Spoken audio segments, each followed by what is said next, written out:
So tomorrow, the 29th of March, is Vietnam Veterans Day, and I've had the pleasure of serving with many Vietnam veterans. I'm a Vietnam-era veteran, so I did not make it to Vietnam. I got assigned to England from 1969 to 1974. In 1973, they started winding up the actions in Vietnam and finally sent people back. And I'd like to read a couple of statistics. Without objection. There were 1,300 people who were kept in prisons, or MIA they call it, missing in action, that many of us had on prayer lists for long, long periods of time. Over 58,000 people died there from our side. 57 of them were Alaskans, and from my own hometown, and from people that I rubbed shoulders with over the years. But it's kind of interesting, even though I got out of the service a year after they wound up the action in Vietnam, I was still told not to wear my uniform on my way home from my last assignment.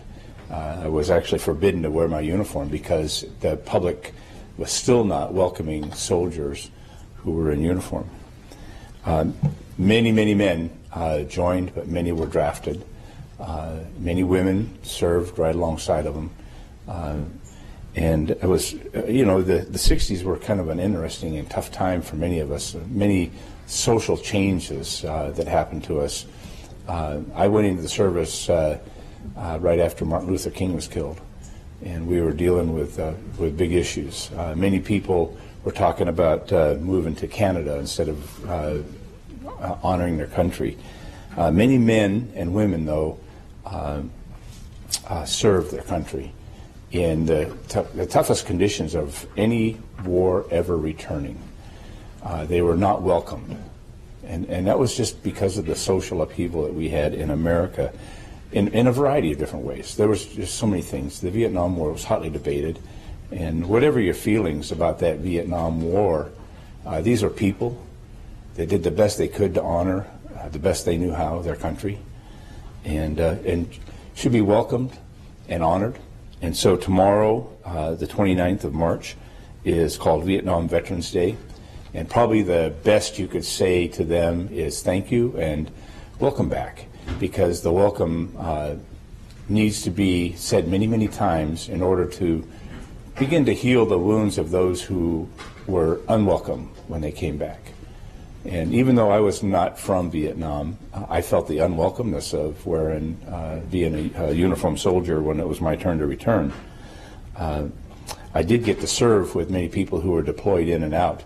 I served 5 years in the Air Force, and in the rotation of these various different things, I get to hear their stories. You know, there was probably good humor.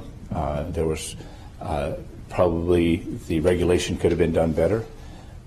But the horrific nature of some of the things that people had to deal with was just still impressed in my mind on the personal stories. Some people yet have a hard time talking about it. The PTSD that we deal with now from our Gulf Wars really began to take its a toll on the Vietnam vets as an unwelcome returner.